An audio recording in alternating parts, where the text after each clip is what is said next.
Hello, everybody, and welcome to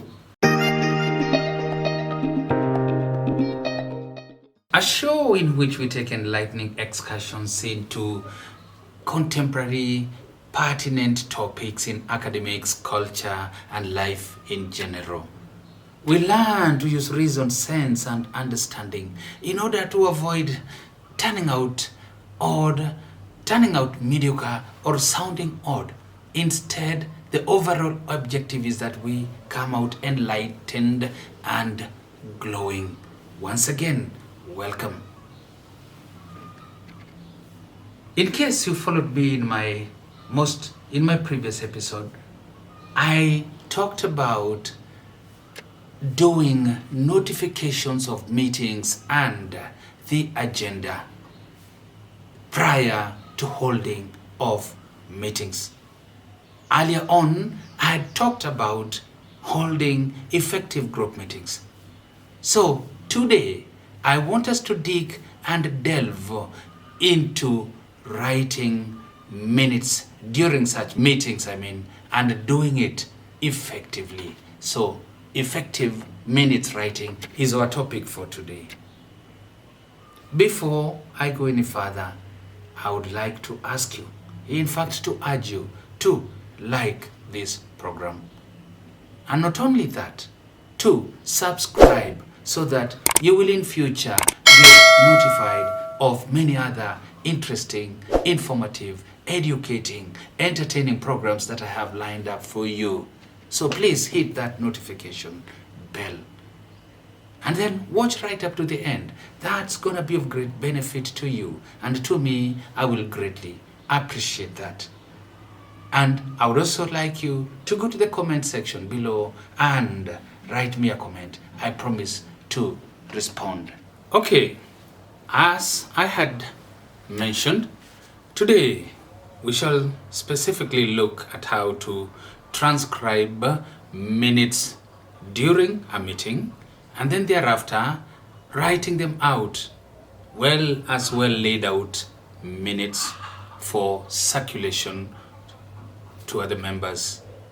Now, I know that there are differing formats for writing minutes, and more so where boardroom meetings are concerned or executive committee meetings.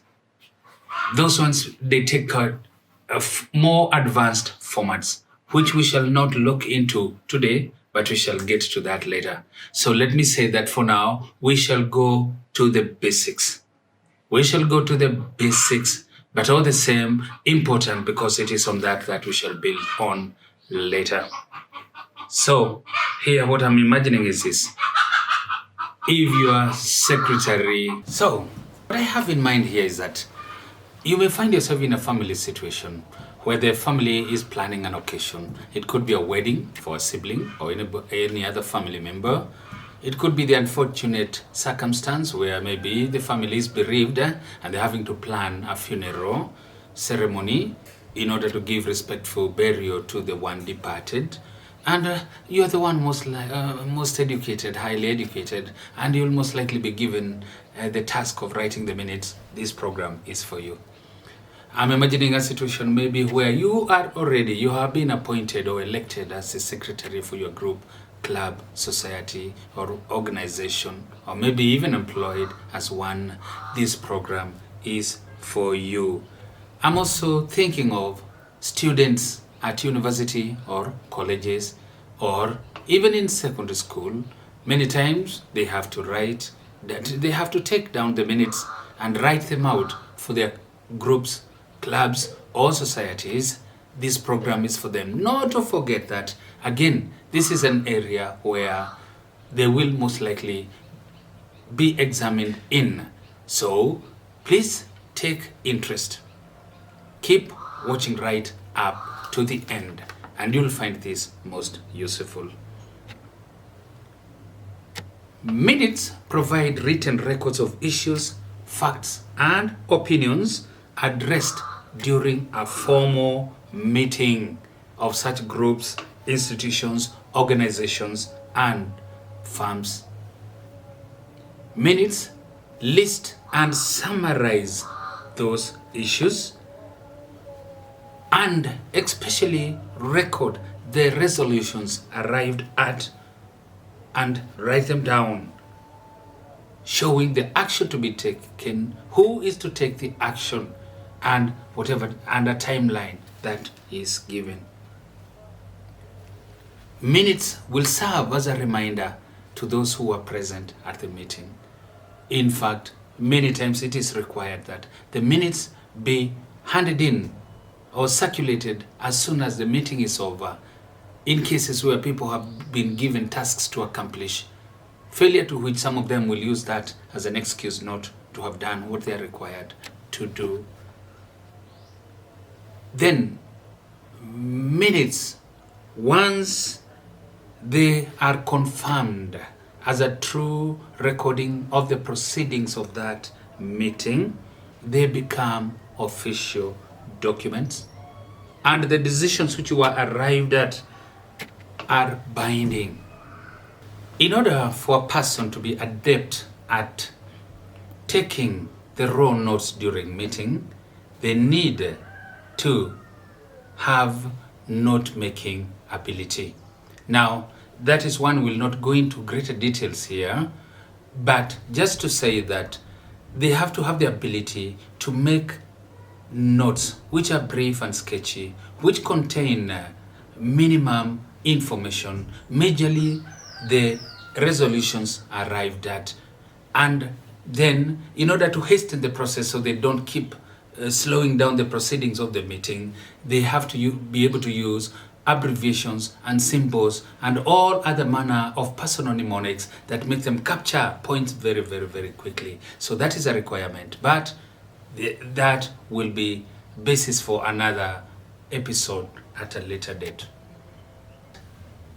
Right here, let me state that in order for meeting not to be turned into popularity contests or possibly give, especially people in higher position, people with authority, reason to victimize person, it is normally a convention that names are not mentioned. They are mentioned only in instances where specific persons have been given specific tasks. Otherwise, for the contributions, names are normally not mentioned. The heading is best written in capital letters and underlined, whether it is typed or handwritten. Okay, with typed, you can write in boldface print, but it's advisable that it be underlined. Then, the heading will show that it is the minutes of a meeting of a group or an institution or an organization. Then we'll mention the venue, date, and time must feature in the heading. After the heading is a recording of the members present during that meeting. This is done by the secretary, and it is good that the secretary be prepared right at the onset to record those who are present, or to have a list circulated going round where members will append their names and the signature to show that they were present during that meeting, in order to avoid a situation where they miss out, because some people may trickle in the course of the meeting. So whatever the case, the secretary must be very well prepared to take the names or have arrangement in place in which the names will be taken. When it gets to writing the minutes, the names of members present will be listed down, and it is best done first in order of seniority for the top ranking officials of the group. Then for the other members, they be listed one after the other than for the name of the secretary or the person taking the minutes, which should come last. I would advise here in order to look neat and presentable, after writing the names of the officials in order of seniority, at least try to find some order here in writing the names. Arrange them in alphabetical order. At least find some good order, something that is impressive. It is most important. And while we are at it, let me say this, and especially here I'm addressing myself to our country, Kenya. There is this common tendency of people inverting their names. So, I am Francis Maina Mariga. And then you find myself writing Mariga, Francis Maina. Mariga, Francis Maina. It is wrong. It is wrong. You should not invert your name. You should write your name at all times, or as a secretary, write the names of the members present. First name, middle name, surname, if all that is necessary. Sometimes you may just use initials for the first name and second name, depending. But because it's a very official document, it is good to have them in good order. Let me say this. This idea of writing names in an inverted manner is a relic of the colonial times in our country. Because this is simply what happened, that during the colonial times, they had indoctrinated our people to even adopt Western names. So you'll find somebody called Francis Thomas. And then in the registries of the colonialists, they started realizing that they were having problems. They were having problems with the names, being able to tell who is who is Caucasian, who is Kenyan, if I may say, or a black person, and who is white, if I may use those terms. It is then that they decided that the names of the natives will be inverted. So instead of Francis Thomas, become Thomas, Francis, and then they can be able to tell. Unfortunately, this relic has been carried on. And most unfortunately, even by some of our institutions where it should not happen. University, that is what they do. At our parliament, that is what they do. And many other institutions, they still carry on this hangover. I would urge you not to do it. As a person, don't do it. And as a secretary, don't do that to your members. Sorry for the digression, but I thought I could mention that. So, back to the names. Order of seniority. Then the members listed one after the other, and then the name, customary, it's a convention that many people overlook. The name of the secretary or the person taking minutes comes last. Once members present have been recorded, then follows a recording of members absent with apology. Absent with apology. These are the names of members who were supposed to be present, to be at the meeting, but they sent a message of their inability to attend. Then follows absent with no apology. And as it spells out, these are members who are supposed to be present at the meeting, but they are not present, and they did not send word about their inability to attend. Then, in some instances, there will be need to record those in attendance. In this position of in attendance, these are members present during the meeting, but they are not members of the institution or the group or the organization, but most likely they have been invited because of the support that is needed. They can give some support, or their expertise, they're expert in certain areas and their expertise is needed, or for whatever other reason, but majorly it will be that support and expertise. So those ones are recorded under in attendance. That one done, in some organizations, they will demand that the list of the agenda be included below that, but it is not in all cases. There are some organizations which don't require that to be done. So if your organization requires that you list the items of the agenda here as had appeared in the notification, you can include them below. In some instances, it will not be necessary. What will be more important now is the listing of the minutes. the minutes of this particular meeting. And this listing of the minutes is normally done or is done in an ascending order. It is good for you as the secretary, in consultation with the executive committee, to come up with a method of listing in that ascending order your minutes in a way that is easy to understand and easy to follow, and especially for future reference. Remember, there will be many meetings. So most of all, don't make it very complicated. In fact, for most organizations, they are happy with just listing them 1, 2, 3 and continuing that roll of numbers. Others will come up maybe with something else, maybe minute 8 and then 1 to show that it was done in the month of January. Others will have volumes and volumes, so the files could have volumes. But whatever the case, the listing of the minutes has to be in that ascending order, and let it be something easy to understand and easy to make reference to. So, you will remember what we said about the agenda. So the minutes will follow in that order.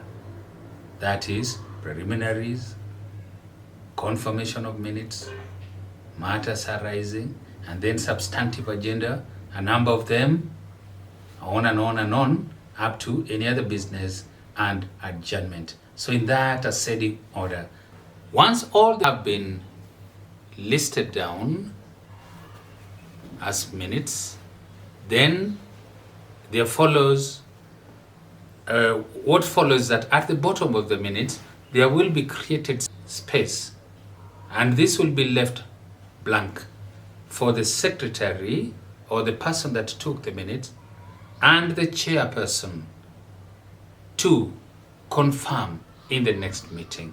So that area is left blank with the words received by, and then leave some space for signature and the designation shown there below, secretary, and then the date when the minutes are confirmed. Similarly, there below, confirmed by, space for the signature, and designation shown, it is a chairperson, and a space to be signed in the next. And this one is left blank. That is so much to do with the layout. Okay, now we turn our attention to useful language. And this applies to when it comes to the actual moment when you as the secretary, now you have to write down the minutes and you want to do it effectively, you want to do it well. Let me start by saying that in most cases, it is preferable that you use the passive voice in place of the active voice. And it is for this simple reason that by using the passive voice, you are able to detach yourself. And in this way, you show interest in the person or object that experiences the action rather than paying more attention to that person or object. In other words, the person or the action becomes the subject of your sentence. So watch that this is what we do mostly. The first line that we look into is the preliminaries. In the preliminaries, it is preferable to start with this sentence. The meeting was called to order at, and you give the time. Do this in place of saying the chairman or the chairperson called the meeting to order. Already you can see it gets wordy. Use the passive voice. Then we go to the confirmation of minutes. In the confirmation of minutes, again the preferable wording should be the minutes were read, proposed by, you have to mention the name of the person who was a proposer, and seconded by, again you have to indicate the name of the seconder, after which they were confirmed as a true recording of the proceedings of that meeting. It can also be after which they were confirmed, but with amendments. Now, as appertains to the matters arising, the important thing to note here is more to do with the layout than any wording. In that, yes, you will have that minute. Most likely it is the third minute for this particular meeting. But when you come to recording the actual resolutions were arrived at, as you quote the minutes of the previous meeting, you have to start some way off the margin. So this minute will have started right on the margin, but when you quote the minutes that were revisited, you have to start way off the margin. Please note that. And of course, you will have to indicate all the minutes that were revisited. That is to do with matters arising. The recording of the substantive items of the agenda. The thing to note, once again, is that the passive voice is preferable. Use the passive voice. Then, of course, don't go on to give details of what happened, the arguments and the counter arguments. Who said what, who didn't say what. No, that is not required. Many times it is only the resolution that was arrived at that needs to be recorded. So don't get to worry. Don't involve in a lot of circumlocution. No, it's not required. Just go straight, be precise, be concise in stating the resolutions arrived at. In recording the substantive items of the agenda, I will take two examples from what I suppose, and as was indicated in our notification of meeting and the agenda, was an annual general meeting, AGM, just to show how this should be recorded. So I am imagining it is minute number 4 for this particular meeting, and I am reporting on the Treasurer's report, and I would write, the Treasurer's report was presented to the meeting. It included the balance at the beginning of this period, the current balance, and the income for the period, and the expenses for the same period of time, and the balance at the end of this particular period. And then blah, blah, blah, blah, blah, blah, blah, blah, didam. I don't need to go to the full report. Again, just to show what I mean by the fact that you need to write it in the passive, let's take that now I'm writing on the chairman's report. And I would go something like this. This is minute possibly number 5 now. The chairman's report was presented and it centered on the organization's opportunities and the activities during the period. The chair enumerated on the achievements made and profusely thanked everyone who contributed. Blah, blah, blah, blah, blah, blah, blah, tidam. So, you will have noted that in this particular one, the last one, I have used a combination of both the passive and the active voice, because you can be certain that if you were to continue just with the passive, somewhere along the way, it will get monotonous. So, why not? You can intersperse the passive and along with the active for variety. In any case, we always say that variety is the spice of life. I get to any other business or AOB. Again, this is an area which you can use both the active and the passive voice as the need might be. So don't feel inhibited in any way. It depends on what you are reporting. But the important thing to note is that the resolutions arrived at here will be bulleted. They will be presented in bullet points, which if you so wish, you can list or just use the bullet points. And I can give an example here. A member wanted to know what is the price of a brand new motorcycle in the market currently. Another bullet. The chairperson promised to get that information and report to the meeting as soon as was practically possible. And then another one, greetings were received from a former member who had ever since translocated to the United Arab Emirates.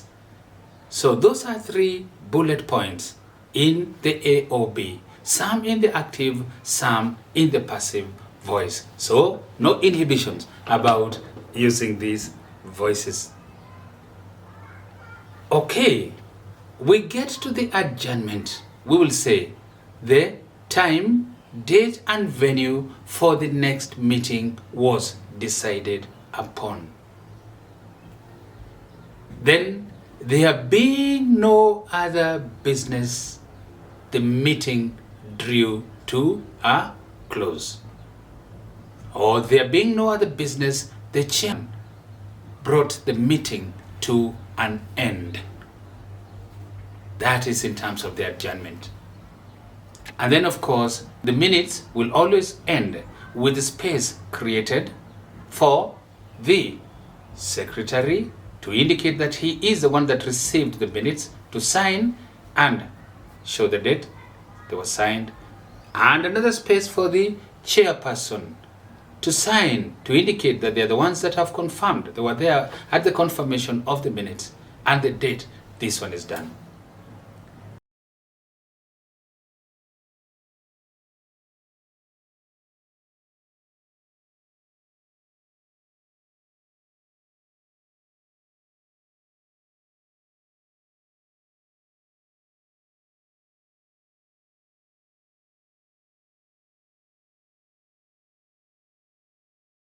As a reminder, as I sign off, please remember to like, to subscribe, and to comment.